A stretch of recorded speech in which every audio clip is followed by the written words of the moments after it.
Bien, sigamos ahora, vamos a estudiar un poco lo que es la jurisdicción versus la competencia. ¿Qué podemos señalar? Primero que todo, partamos por los conceptos. ¿Qué es la jurisdicción y qué es la competencia? La jurisdicción, para algunos autores, tiene un concepto legal en el artículo 1 del Código Orgánico y 76 de la Constitución, que señala que la jurisdicción es la facultad de conocer las causas civiles y criminales, juzgarlas, resolverlas y hacer ejecutar los juzgados. Pertenece exclusivamente a los tribunales establecidos por la ley. Si critica, ya que se refiere a este como facultad, y la jurisdicción no es una facultad, sino que es un deber de los tribunales ejercer la jurisdicción. Eso por la jurisdicción. La competencia, por su parte, es la facultad que tiene cada juez o tribunal para conocer de los negocios que la ley ha colocado dentro de las esferas de sus atribuciones. Es el concepto legal del artículo 108 del Código Orgánico. En doctrina se señala que la competencia es la esfera, grado o medida establecida por el legislador para el ejercicio de la jurisdicción. Es el concepto doctrinario de competencia. Punto número 2. En cuanto a la naturaleza jurídica. La jurisdicción es una función del Estado. O sea, en el fondo es un poder del Estado. Y el Estado, propiamente tal, poder ejecutivo, delega el ejercicio de la jurisdicción a los tribunales establecidos por la ley para que estos administren justicia. En tanto que la competencia es el ámbito en virtud del cual actúa cada tribunal. Punto número 3. En cuanto a la división. La jurisdicción no se divide. La jurisdicción es una sola para todos los tribunales. O sea, todos los tribunales tienen la misma jurisdicción. La Corte Suprema tiene la misma jurisdicción que el primer juzgado de letra de lo civil de Punta Arenas, por ejemplo. En tanto que la competencia va cambiando de tribunal en tribunal. Así, por ejemplo, una Corte Suprema conoce un recurso de casación en el fondo, pero el juez de familia conoce una compensación económica. La competencia va variando. Pero ojo acá, que puede haber más de un tribunal con la misma competencia. En el caso de Copiapó, hay 4 tribunales civiles que tienen la misma competencia. 4. En cuanto a la delegación. La jurisdicción no se puede delegar, por cuanto todos los tribunales tienen la misma jurisdicción.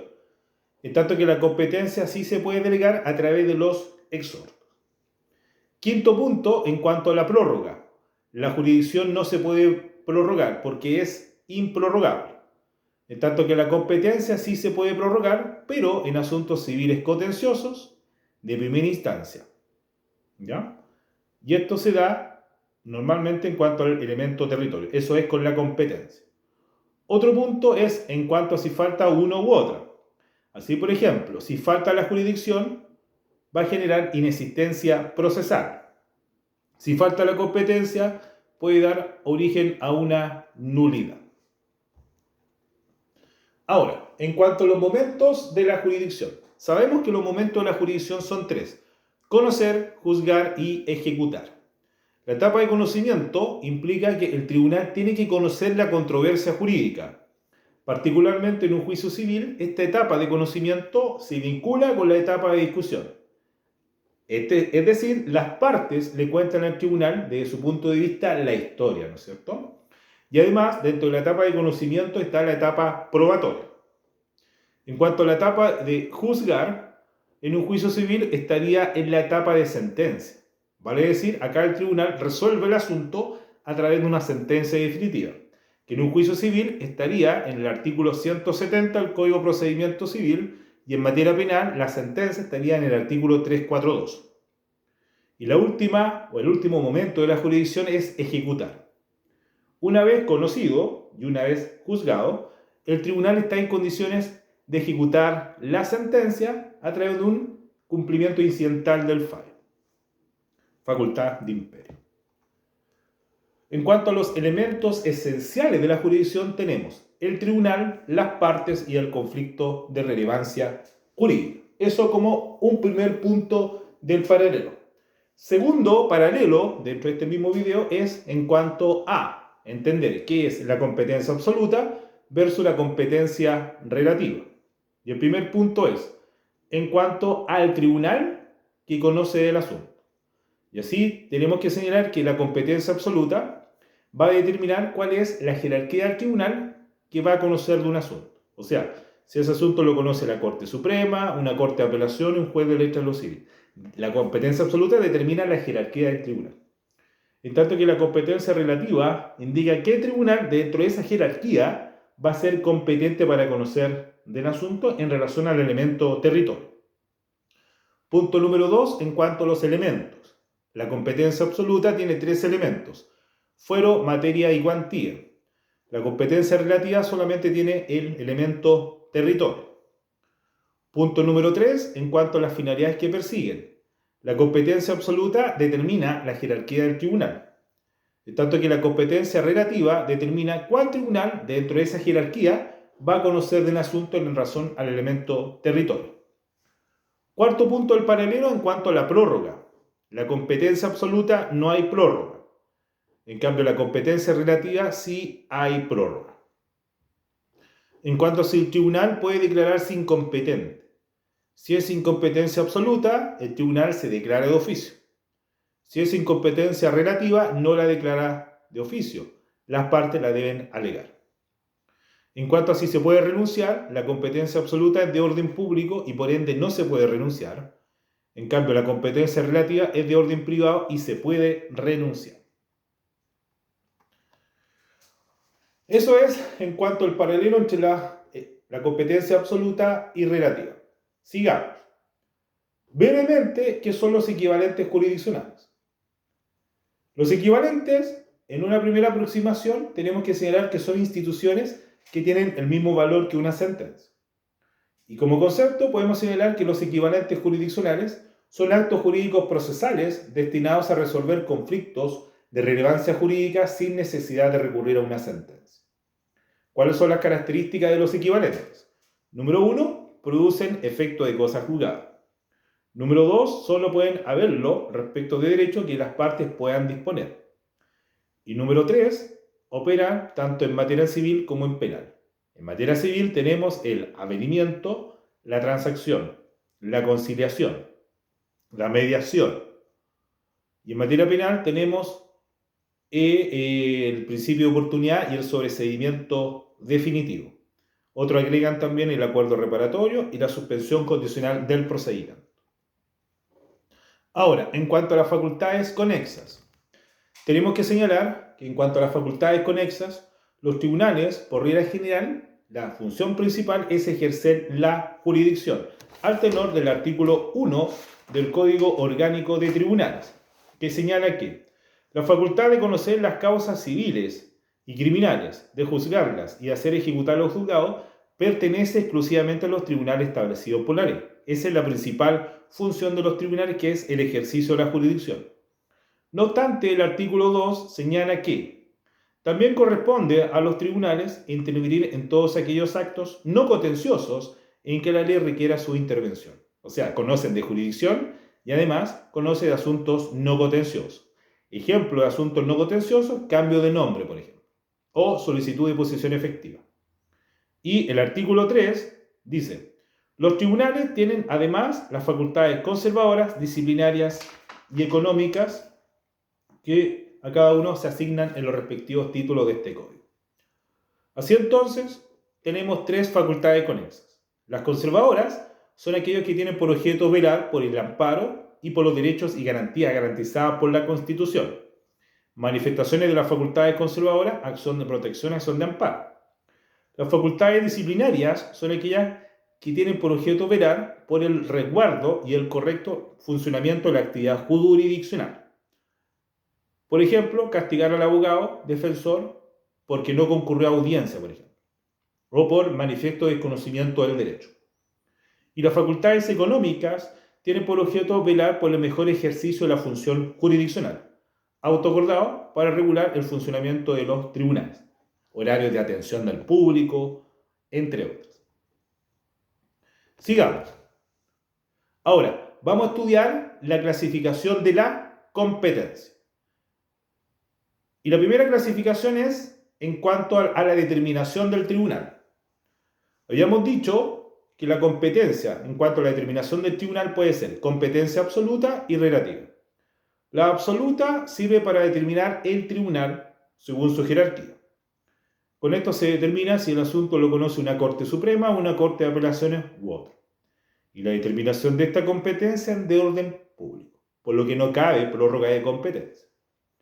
En cambio, la competencia relativa determina qué tribunal dentro de esa jerarquía ya determinada va a conocer un asunto.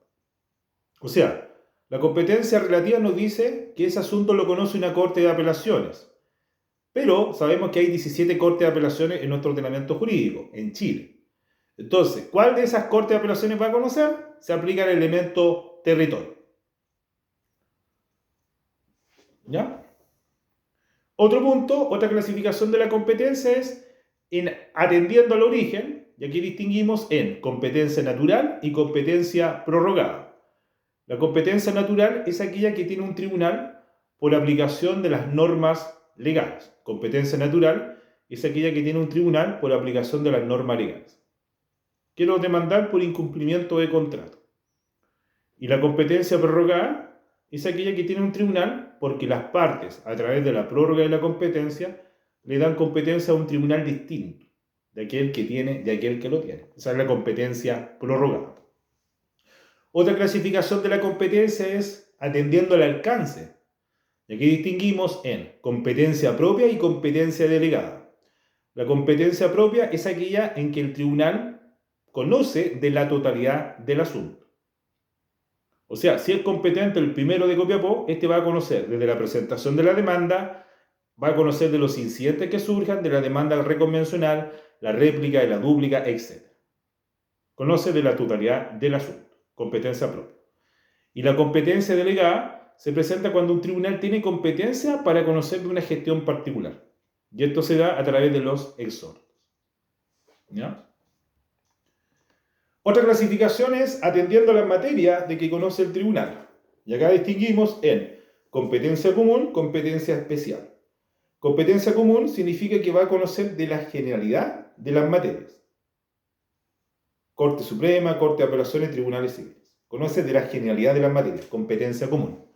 Y la competencia especial, estos conocen de materias específicas. Son tribunales técnicos, tribunales ambientales, tribunales aduaneros, que no necesariamente son abogados. Otra clasificación es atendiendo a si procede o no a apelación. Tenemos competencia de única instancia. Es aquella competencia de única instancia donde no cabe apelación. Ejemplo de competencia de única instancia, asunto de mínima cuantía. Y la resolución es dictada por el tribunal oral. ¿Por qué? Porque no son susceptibles de apelación. O sea, no se puede apelar a la sentencia definitiva cuando es competencia de única instancia. Competencia de primera instancia son aquellos asuntos que son susceptibles de apelación. Y competencia en segunda instancia son aquellos asuntos que han sido apelados. La apelación provoca que la de primera instancia vayamos a segunda instancia. Que en la instancia es un grado de conocimiento y fallo. Es un grado de conocimiento y fallo. La pregunta acá es, ¿la casación es instancia? Y el recurso de casación no es instancia, ya que en la casación se revisa solo el derecho. Por eso no es instancia la casación. Otra clasificación es atendiendo si se promueve contienda entre partes. Y aquí distinguimos competencia contenciosa y no contenciosa. La competencia contenciosa es aquella que hay contienda entre partes. Y competencia no contenciosa es aquella que no se promueve contienda. Acá se inicia por solicitud. Por ejemplo, solicitud de cambio de nombre, solicitud de muerte presunta. Son ejemplos de competencia no contenciosa. Eso es en cuanto a las clasificaciones de la competencia. Ahora vamos a estudiar las reglas generales de la competencia. Las reglas generales de la competencia son los principios básicos que establece el legislador respecto de la competencia y que se deben aplicar sin importar la naturaleza del asunto, clase o jerarquía del tribunal que va a conocer de él. Las reglas generales de la competencia son los principios básicos que establece el legislador respecto de la competencia y que se aplican sin importar la naturaleza del asunto, clase o jerarquía del tribunal que conoce de él. Y la primera regla general de la competencia es la regla de la radicación o fijeza que está en el artículo 109 del Código Orgánico. ¿Qué dice el artículo 109 respecto a la regla de la radicación? Dice, radicado con arreglo a la ley el conocimiento de un negocio ante tribunal competente, no se alterará esa competencia por causa sobreviniente. Eso es respecto a la regla de la radicación. ¿Cuáles serían las excepciones a la radicación? Acumulación de autos. Y la acumulación de autos implica que hay varios juicios en desarrollo ante tribunales distintos. Y estos tienen un nexo común, se decide juntarlo ante un mismo tribunal, para efecto de evitar sentencias contradictorias. Y la segunda excepción a la radicación es el compromiso. Y el compromiso se presenta cuando un asunto que es conocido por un tribunal, las partes de común acuerdo lo llevan ante un tribunal arbitral. Ese es el compromiso. En tanto que, ¿qué lo diferencia la cláusula compromisoria? Que esta supone someternos a arbitraje antes del conflicto. Ahora, ¿cuándo un asunto queda radicado? Y acá hay que distinguir en materia civil, materia penal.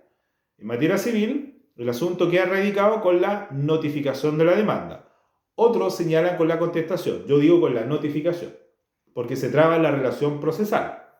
Y en materia penal se produce con la formalización de la investigación. Regla del grado, artículo 110. Regla del grado. Dice, una vez fijado con arreglo a la ley la competencia de un juez inferior para conocer en primera instancia de un determinado asunto, queda igualmente fijada la del tribunal superior que debe conocer del mismo asunto en segunda instancia. O sea, la regla del grado implica que cuando un asunto queda radicado ante un tribunal, automáticamente queda determinado el superior jerárquico de aquel. Por ejemplo, primer juzgado de derecho a lo civil de Antofagasta, automáticamente queda radicado cuál va a ser el superior jerárquico de ese tribunal civil, que es la Corte de Apelaciones de Antofagasta, por ejemplo. Esa es la regla del grado. Regla de la extensión, artículo 111. El tribunal que es competente para conocer de un asunto, lo es igualmente para conocer de todas las incidencias que en él se promuevan. Lo es también para conocer de las cuestiones que se susciten por vía de reconvención o de compensación, aunque el conocimiento de estas cuestiones, atendida su cuantía, hubiera de corresponder a un juez y se entablare por separado. ¿Ya? Esa es la regla de la extensión, artículo 111.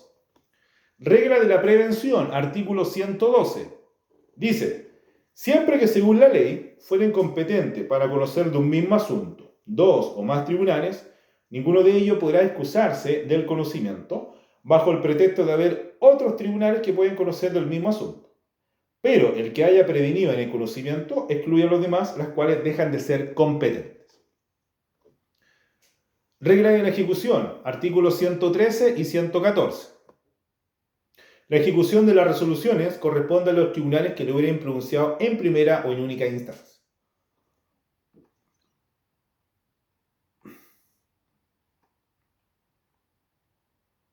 ¿Ya? Esas son las reglas generales de la competencia.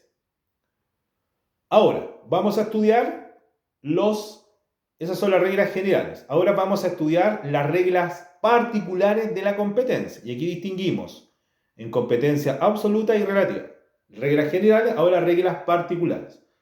Vamos con la primera regla particular de la competencia, es la competencia absoluta. Habíamos dicho que con la competencia absoluta nos servía para determinar la jerarquía del tribunal que va a conocer de un asunto. Y los elementos de la competencia absoluta son fuero, materia y cuantía. Vamos con la cuantía. La cuantía hay que distinguir. Cuantía en asuntos civiles, asuntos penales. En materia civil, la cuantía es el valor del objeto disputado. Y aquí hay que distinguir. Letra A, si el asunto no es susceptible de apreciación pecuniaria. Y letra B, si el asunto es susceptible de apreciación pecuniaria. Si el asunto no es susceptible de apreciación pecuniaria, la ley lo va a reputar de mayor cuantía. Por ejemplo, las cuestiones relativas al estado civil, las cuestiones relativas a separación, etc. Artículos 130 y 131 del Código Orgánico. Ahora, si son susceptibles de apreciación pecuniaria, hay que volver a distinguir si el demandante acompañó o no documentos que den cuenta del valor del objeto. Si el demandante acompañó documentos, la cuantía será el valor que aparezca en dicho documento, si acompañó documento al demandante. Ahora, si no acompañó documentos, hay que volver a distinguir ¿qué cosa? Si la acción es real o personal. Si es personal, en este caso, la cuantía será lo que el demandante reclame en la demanda. Eso es una acción personal. Si es una acción real, la cuantía será el valor que tenga el bien. Por su parte, en materia penal es más sencillo, porque para determinar la cuantía es la pena que lleva asignada al hecho ilícito. Eso es en cuanto a la cuantía. La materia, por su parte, podemos señalar que la materia es la naturaleza del asunto controvertido. Y aquí hay que distinguir materia civil, materia penal, solamente eso. El fuero, por su parte, como el tercer elemento de la competencia absoluta, es la dignidad que tiene una persona a consecuencia del cargo que desempeña. Ya hay dos tipos de fuero: fuero mayor, fuero menor. El fuero mayor implica que el asunto lo va a resolver una corte de apelaciones, y el fuero menor, el asunto va a un juez de letra. En materias que no aplica el fuero es en asunto de familia, por ejemplo. No opera el fuero. Eso es en cuanto a la competencia absoluta. Ahora, en cuanto a la competencia relativa, hay que distinguir, ¿qué cosa? Asuntos penales, asuntos civiles. En materia penal, el territorio está dado por el lugar de comisión del hecho ilícito.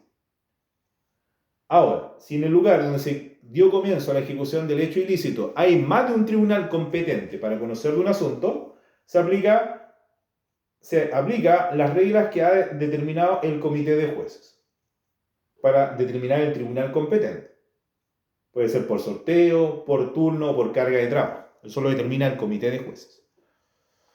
Y en materia civil, el territorio se determina. Y acá hay que volver a distinguir. ¿Qué cosa? Asuntos contenciosos y no contenciosos.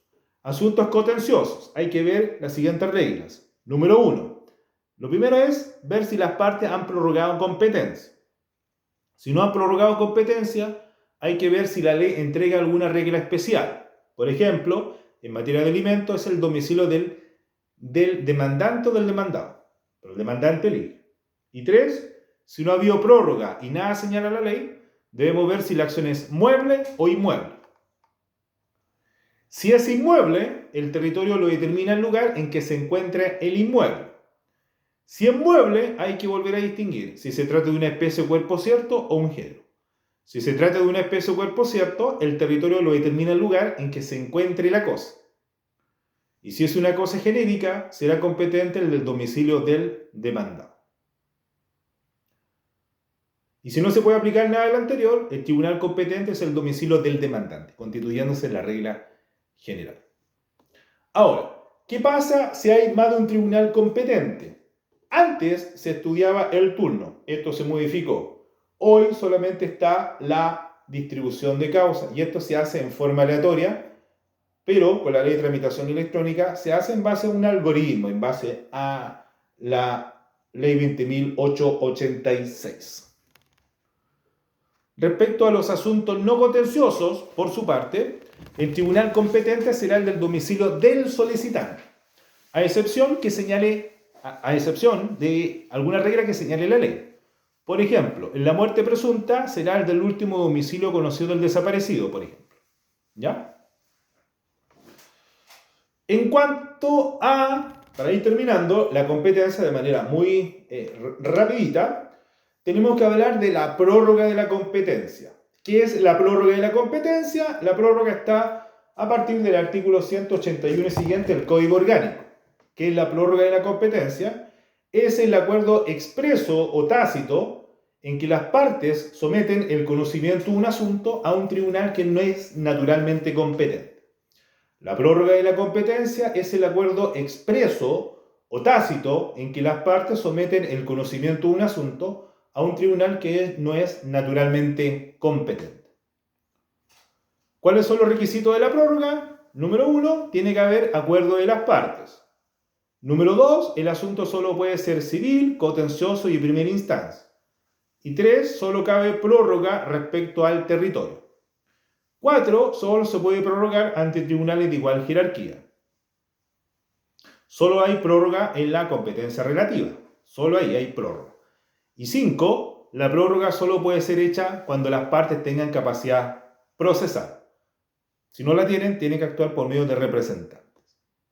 ¿Y cuáles son los tipos de prórroga? Tenemos la prórroga expresa, la prórroga tácita. La prórroga expresa se produce cuando las partes en el mismo contrato celebrado o en un acto posterior efectúan la prórroga. O sea, le dan prórroga a un tribunal distinto de aquel que tiene competencia. Y la prórroga tácita se da en dos etapas. El demandante prorroga la competencia cuando presenta la demanda ante un tribunal distinto de aquel que tiene competencia. O sea, en el fondo, el asunto se debería ver en Copiapó, pero la demanda se presenta en Rancagua. Y dos, el demandado prorroga la competencia cuando no reclama la incompetencia del tribunal. O sea, realiza cualquier acto que no implique reclamar la incompetencia. Y en cuanto a los efectos de la prórroga, tanto la prórroga expresa o tácita van a producir un efecto que solo involucra a las partes, o sea, se produce el efecto interpartes. Y con esto terminamos de manera muy resumida la competencia.